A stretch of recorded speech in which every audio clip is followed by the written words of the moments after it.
What is up, Rad Potential YouTube? Welcome to today's video.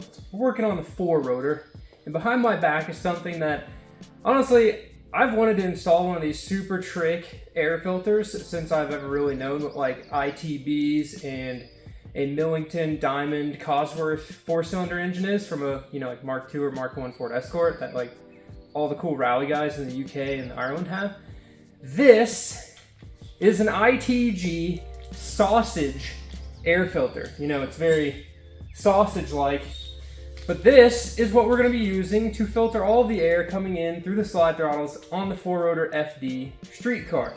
It is crazy just driving this car around at Deals Gap in the parking lot, the like 45 minutes to an hour of runtime it has, how much dirt is on the slide in the slide throttle body. There is literally rings of dirt around each one of the ports on this intake manifold. Before I put the filter on here and cover up all of this beautiful defined AutoWorks creation, I want to explain to you guys how this works and how it goes together. So what you've seen up to this point in the 4-rotor videos is this plate with the slides in it. You just saw the dirt, you can see how they work, but you haven't so much seen how everything gets assembled. So there's 2 plates of aluminum, the slide is in between them. It simply just slides back and forth to open it. The trumpets, which there was 4 of them mounted across here. It's gonna be a shame to cover these up under this air filter, but we've gotta do it. We've gotta keep the dirt out of this engine. So the trumpets mount all 4 down this, just like that. What does this trumpet actually do? Most of your cars, modern cars, don't have these sort of things. You'd have to like be back in the 60s, the 70s, the 80s when they were putting these giant soup pot sized Venturis trying to get the airflow to stabilize and be as fast as possible. So the size and shape of this trumpet makes a huge difference in where your power band can lie when you're running an intake that requires trumpets. A Weber carburetor, for example, would have 2 of these. These trumpets are ginormous, okay? Each one of these throttle body holes is 54 millimeters. 54 millimeters. A big throttle body on a 2-rotor is like a 90 mil GM, like you'd find on a Corvette, and you can make like 1,500 horsepower through one of those throttle bodies with the right turbos and everything. So we've got literally almost 2 times the area of one of those big throttle bodies. So I'm hoping our drivability is pretty decent. We might need some longer trumpets. We might do some reconfiguring in the future, but we're gonna go with what we've got right now. All you can do is always try what you have and then change it from there. No sense in trying to just think yourself into never finishing your car. So in order to assemble the trumpets as they were, you take this plate right here that bolts to the slide throttle body itself, and this plate clamps the trumpet into it. The ITG filter works in a very serviceable way. It has this really nice base plate, which you can order them with any sort of drill pattern in them, or you can order a blank one like I did. The base plate goes on wherever your throttle bodies are, and then the ITG filter goes on that with these fancy quarter-turn fasteners. So you can see already, this filter is a big old sausage on here, and it's not exactly like, the easiest thing to fit. So the trumpets fit very tight on the inside of it. I think I'm actually going to clearance the edges of this filter so that you can hook it to put it on. So I've drawn a center line through the base plate where the center line of all of my trumpets are going to go. I then used a simple digital caliper to mark the centers and then space out each one of the trumpet base plates on here. You can see I've drawn a circle, so I've got to hollow out that, so I've got to cut out that circle so that the air can enter the engine.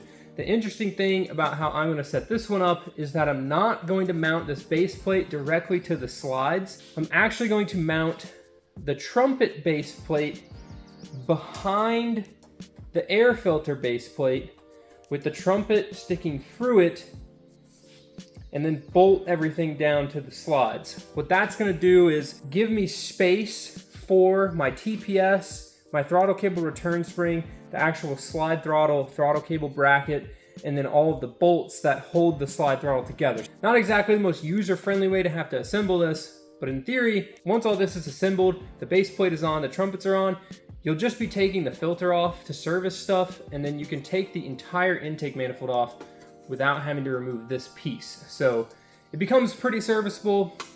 We are covering up a whole bunch of beautiful wiring and fuel system and radium parts and the Haltech coils and all these other cool parts, and really kind of covering up the 4-rotor. So it's getting a little hard to see that this is a 4-rotor in here, but that's okay. We want to keep the inside of the engine healthy, more so than we necessarily need to show off that we got this 4-rotor in here, because you'll know as soon as this thing starts up. Don't you love it when you're on a little bit of a time crunch trying to get your car together before some big show or event? Well, I've got to take a trip down to Nashville to pick up a car, drop off the blue RX-8, and I've got a 2-car trailer. So I'm going to bring the 4-rotor down for Johnny and Melinda to come check it out at Cars and Coffee in Nashville tomorrow morning. I got the air filter installed, the base plate all trimmed out. I will show you guys that when we get back from Cars and Coffee, as far as how everything fits to the slides, how it all works, and how it looks. It's very, let's just say, it could be better. Not my favorite thing in the world, but I do like a bigger filter like this with the air volume underneath it around the trumpets versus having filters on each individual trumpet. My experience running Weber carburetors on 12As, 13Bs, all my old school stuff that's super simple, they tend to just like the bigger filters better, where they can have that plenum. You get that snappier throttle response, and then once everything transitions into like full rip and laminar flow, the filter doesn't entirely matter at that point. But when you have those little pod filters, there's so little volume in there that it kind of chokes it out when you're trying to sound, you know, real snappy. Let's get this thing and the blue RX-8 on the trailer. We're gonna go pick up a car, which I'm not gonna show you in this video. That's gonna be in the next video. And let's check out Nashville Cars and Coffee, one of my favorite events to go to. And one of the biggest things I miss about being in Nashville is going to Cars and Coffee. Hanging out with all my friends I get to see once a month and check out their cars, see their progress. It's a sick event.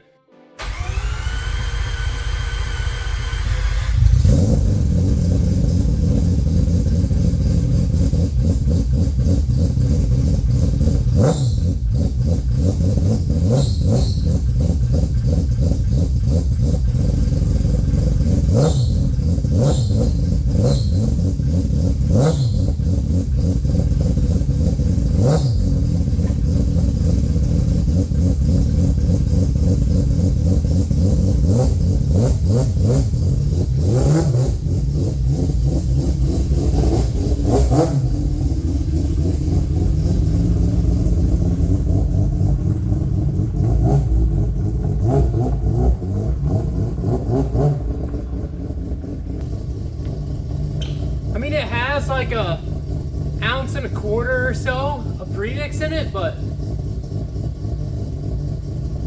that's pretty smoky. Not bad.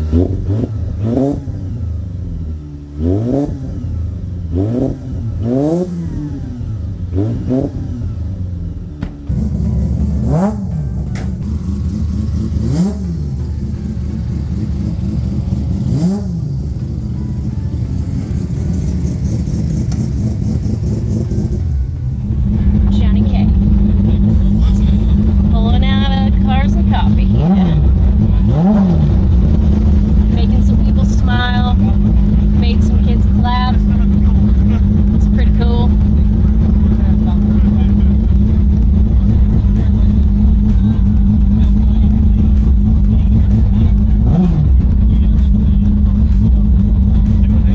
Charles right there. What is up, Rabbitune to YouTube? Today we went to Cars and Coffee, and we're currently driving back home. As you can see, I actually feel like I can talk to the camera. The car's not overly loud, which is what I want, so that I can actually have a conversation like while I'm talking to my wife in the car. RPM wise, we've been cruising about 25 to 2800 RPMs. I'm currently going about, I don't know, maybe 60 miles per hour, trying to break down the engine, but it's amazing. Like, this thing just wants to go, and I'm scared to really get on it because it's still not tuned. Really don't have a full understanding of the AFRs right now. It's running good, so I'm just gonna put it along, let it break in, but really enjoying the car. I don't know if you can hear me just slowly kind of get on it, but man, it's so buttery and crisp. I want to give a shout out to Eric. He's done such a great job putting this car together. If you saw me at Cars and Coffee and said what's up, thank you. If you missed us, make sure you catch us next time. Hopefully me talking to the camera like this is not overly loud. It's something that you can use. But we'll check back in here in a little bit and just wish us luck. We got about another, I don't know, 10, 15 miles. So here we go. Get some B-roll just driving.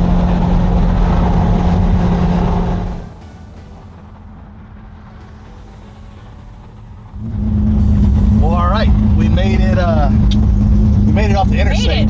Off the interstate a moment, so we still got a few more miles to go. But it drove. It drove, and so yeah, still breaking it in, temperatures and everything. Everything looks good. So now just driving it through town, which I feel like is still a little challenging right now with it being not tuned. So I feel like I got to give it rev it here and there, but loving the car. Just the pitch is awesome. Just Eric, you nailed it with the exhaust, man. I am loving it. I'm having the best day of my life. Wish the rain wasn't going on right now, but I'll focus back on driving, and we'll see you here in a little bit.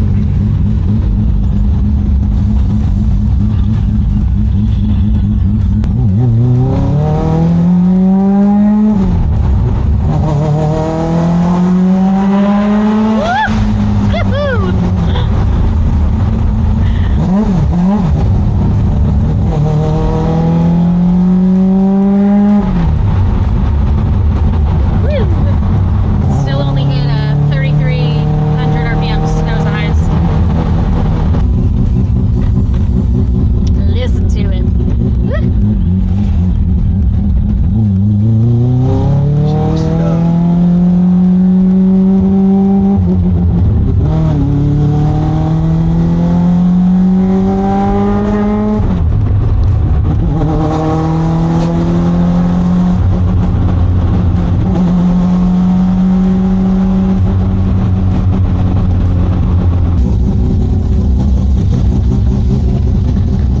And we officially made it.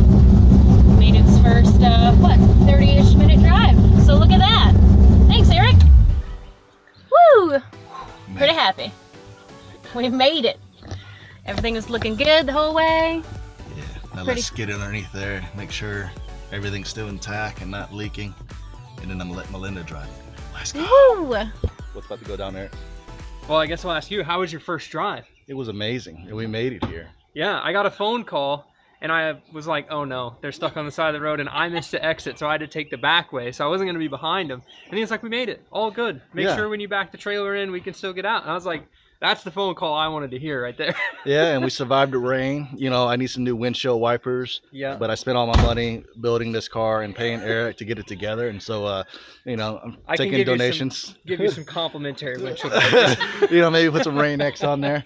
But I made it back safely. Now Melinda's about to go there. Eric's about to pay attention to the air fuel ratios and the temperatures and work his little magic. So Get it running All right. pretty good. See how it does.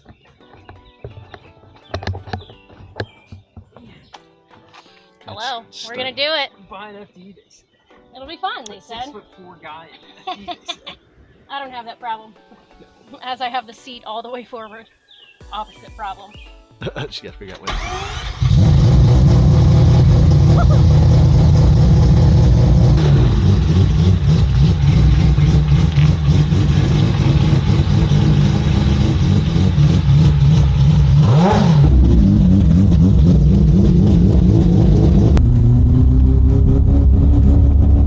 Ooh, sorry.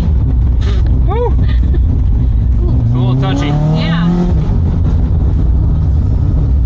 It's like, yeah, that throttle, man.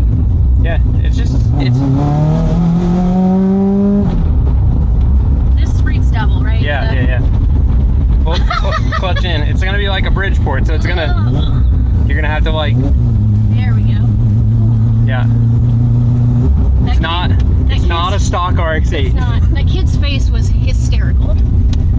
I could see his mouth wide open.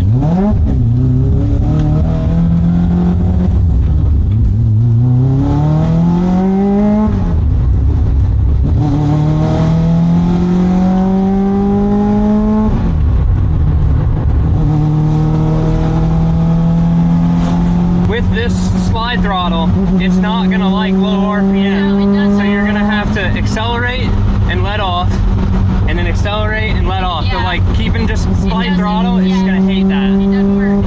Yeah. Until you're like, until you got it really loaded up on the interstate or something, like it's just not gonna like it. Right. When you tip in right there, are you like getting into it hard, or is it doing that? It's doing that. Okay. That, like, yeah. So try to roll in like as slow as possible. Okay, that's not that bad. Yeah. This would be kind of like a tuning page here. So what's going on here, Rick? So I'm setting up the gauge art Haltech CAN gauge. You do it via your cell phone and an integrated like Wi-Fi network from the gauge itself. So the password is 1234567 in case you want to like log into our Haltech gauge and change it. On here, I can show you my phone, or I'll take a screenshot of this and kind of show you how it works, or do a little overlay. But basically you can set up like a 4 gauge, a 2 gauge, a 1 gauge screen on the gauge itself, and you can pick all the stuff you want. So I set up like what I'm going to call the drivers, what it'll probably live on most of the time, which is going to be coolant temperature, oil pressure, air fuel ratio, and I put RPM on there. We really don't need the RPM, but we get 4 slots on this, not 3. But the RPM just lets you kind of, these FD clusters can be a little bit tricky these days with like, if they still work, they are 30 years old, the speedometer jumps around, etc. So just having RPM will be a nice gauge to have. But now I'm going to set up more of like a tuning gauge. So this is like fuel pressure, so we can see if it's dropping, oil pressure, so we can see if that's dropping. We'll do AFR and TPS, or we could even put manifold pressure on there instead of oil pressure. But those things would be stuff you would look at, like if you are driving it around and the car is running funky, that you could switch to that screen on the gauge and kind of have a little bit more ability to diagnose a problem without having to hook a laptop up. And what I love about this setup is that it's just a single gauge, so that, you know, I'm not having to run like a bunch of gauge pods, you know, early or late 1990s Fast and the Furious. That's going to be blinding me when I'm driving down the road, or I don't have to deal with a gauge pod at my center speaker here. You know, when you get a little bit older, your eyes are real sensitive to certain lights, and so you try to keep things amber and OEM. And so for the folks that are still in their 20s, you know, you won't get it yet, but wait until you hit your 40s. You might be able to relate, and hopefully you're still doing car stuff like I am. Yeah, this thing, it's so nice because you can adjust the brightness of it too, and honestly, like where the gauge, the center pod has it, is in a very convenient spot to see, and you can make it flash whenever you have issues. So like anytime it exceeds a limit, which you program on here, like if say the coolant temperature reaches 221, it's going to start alerting you that you're at 221, and then if it goes down to 218, it'll just be normal. So like those warning signs are good for, you know, if you're just driving your car on the street, it'll tell you, hey, it's going to break, chill out, you know. Yeah, like danger to manifold, and hopefully my floorboard doesn't fly off when you know, when the alerts are going off. And so as you can see, we're having a great time, and I'm hoping you are too. And so if you are enjoying the content, again, make sure you hit that like button.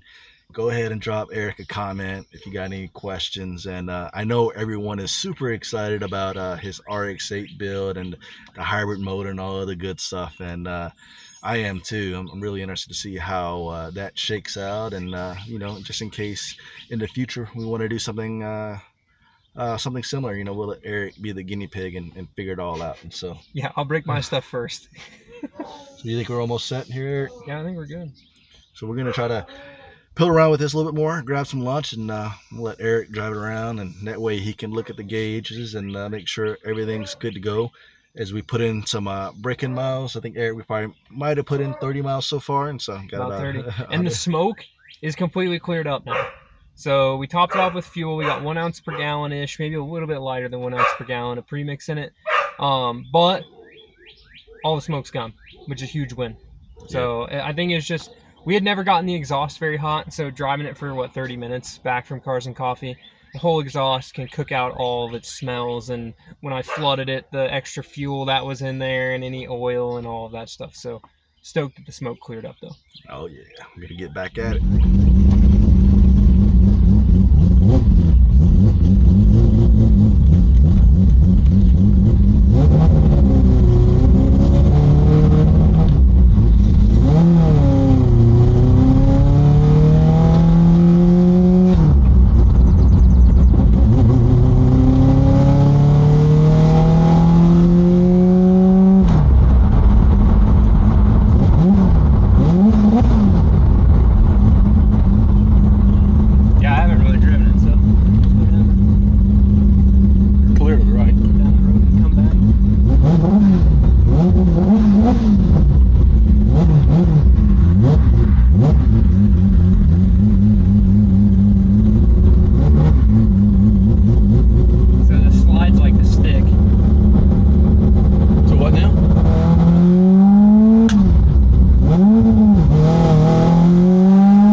Like, I'm driving a 4-rotor FD on the street. Like, when was that ever a thing? That's coming.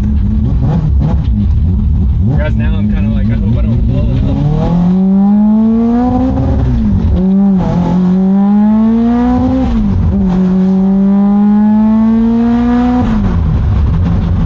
Yeah, you can feel that pump steer a little coming out of the, when it's like loaded up and I let off and it kind of dove in. Okay.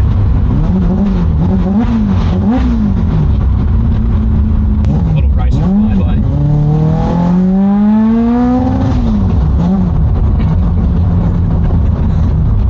That'll be a cool video. Yeah.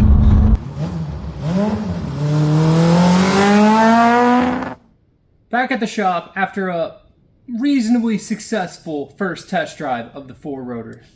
The main issue that we've got with the setup, the biggest one that we're going to have to overcome, the other stuff is pretty simple, is that the slide takes so much force to break it loose from 0%. So, I mean, heck, I can barely open it some of these times just by hand. So the level of force that you put in to get the slide moving, I'll draw a picture of it and show you. It's basically like super high, and then once it starts to move, when you transition from static friction into kinetic friction, So static meaning getting a car moving is harder than keeping it moving, right? So when you transition into that, it becomes easy to slide back and forth, but getting it off of the stop is the hardest part.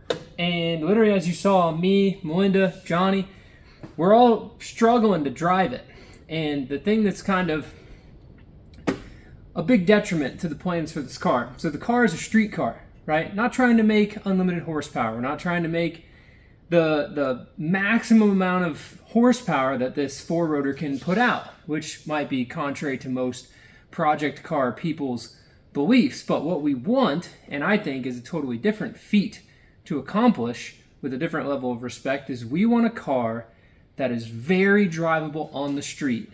The best example is you can give it to like your wife, your grandma, somebody who has no experience with race cars. They can get in it and drive it. That's the goal. There's not some weird quirk. There's not a weird throttle pedal we have to deal with. So the slide's not quite designed for what our finished goal of the car is, but we're going to try to maximize the performance for our goal with these slides before we go and just change the whole intake setup or something like that. So I'm going to take these slides apart in the next video. We're going to look at the inside of them. We're going to see how it works, and we're going to see how we can improve the basically 0 to 5% throttle action of the slide. Even though it's not what this was designed for. The slide was designed for like wide open full speed rips at the racetrack. You know, that's going to live between 50 and 100% throttle, not between 0 and 10% throttle, which is ultimately like what this car is going to do. In addition to the slides, we've got to fix a small coolant leak right around here where I think I have a light pinhole in this weld. I went back through and two-part epoxied it closed right before Deal's Gap, and then I think it finally melted the epoxy back out of here. So we're going to be taking this thermostat cover off, draining the water out of this engine, and trying to obviously fix that water leak right here. I'm also going to move the coolant temperature sensor from this upper port down to the lower port in the back of the water neck. So on your stock REW, there's two coolant temperature sensor ports. We're going to switch those around. Hopefully, ideally, you know, with this little bit of a water leak, this one's actually really high, so we should have a better temperature reading being more in the coolant level versus like right where you might catch an air bubble or something. So we want to switch that over as well. As far as the oil system, we're having oil leaks, okay? I tried to seal the drain plug up. It's a pain if we're going to have to reseal it like that every single time. After cleaning off everything under the engine, the oil pan is leaking just a little bit as well. So I've got to drop the oil pan out of this deal, which is going to be drop the subframe, pull the pan off, a pain in my butt, right? So while we have the pan off to reseal it, I've got some dash 10 O-ring bungs that I'm going to weld onto the oil pan so that I can put a dash 10 O-ring plug in it, and we can use that to drain the oil. In addition, you'll see in those videos, the oil pan has like this front sump thing to clear the oil pump, and there's no way to drain the oil out of that section. So we're going to add a smaller bung to that one so that we can drain that section as well. So get excited, because as much as I wish I could say like the car is done and ready for the dyno and everything that we designed and all of that works perfectly, we proved that the cooling system seems adequate for street driving on an 80-degree day. We proved that the alignment, the clutch, most of the chassis side stuff feels good, which is a win. This thing makes an obscene amount of torque. It drives like no other rotary I've ever driven, because it's the only four-rotor I've ever driven, which is just, it's insane to say that that's actually happened, that I've driven a four-rotor RX-7. Like, that's pretty wild. It still hasn't quite set in yet that this is like a real thing that we're working on here. But those few things, and then I think we'll be ready to take it back out and put some more miles on it and go. I would just hate for it to leak a bunch of oil, obviously leak a bunch of coolant. We got to get all the leaks tidied up. And then it just sucks that you can't like modulate the throttle hardly at all. I get that the slides are big and it's going to drive like a Bridgeport or a big ported rotary with how big this intake is. But man, I just wish the action of it was better. It feels like you got to like use your foot to push a whole car down the hill, but the clutch pedal is so easy. So anyways, that's going to be the end of today's video. I'm stoked we got to drive this thing. I'm always happy to share this experience. You know, Johnny and Melinda, they obviously own the car. It's their project. But as much as it's fun to take a car to a mechanic and then just get it back done, I think there's a lot of fun in especially keeping it relatable to an owner, what a mechanic is trying to explain to the owner about how something is working or not working, or why they need to change something on their car whenever they might have just thought it would work one way or the other, right? So I'm stoked that they got to experience the slides, so then they can experience it after we improve it, which will be cool for you to like see the change, you know, and understand the struggles.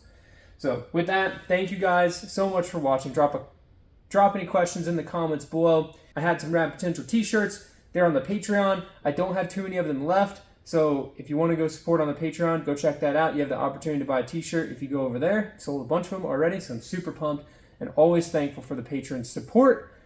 But I'm just excited to get this thing rolling, get this thing out to St. Louis and get it on the dyno, and especially get this thing broken in so we can hear this thing ripping. So with that, thank you guys so much for the support. Keep it rad. We'll see you in the next one. Woo! Man. What a weekend. What a week. Virginia for Gears and Gasoline, and then Florida, Nashville, and then Nashville. I'm going to Florida on another trip. So Nashville, or well, Calvin's in Florida. It's just been crazy around here, guys. Guess I didn't really look since I parked it here the other night. Oh yeah, it's still leaking oil pretty good. And it's coming from above the drain plug. Gotta love project cars. Peace, guys.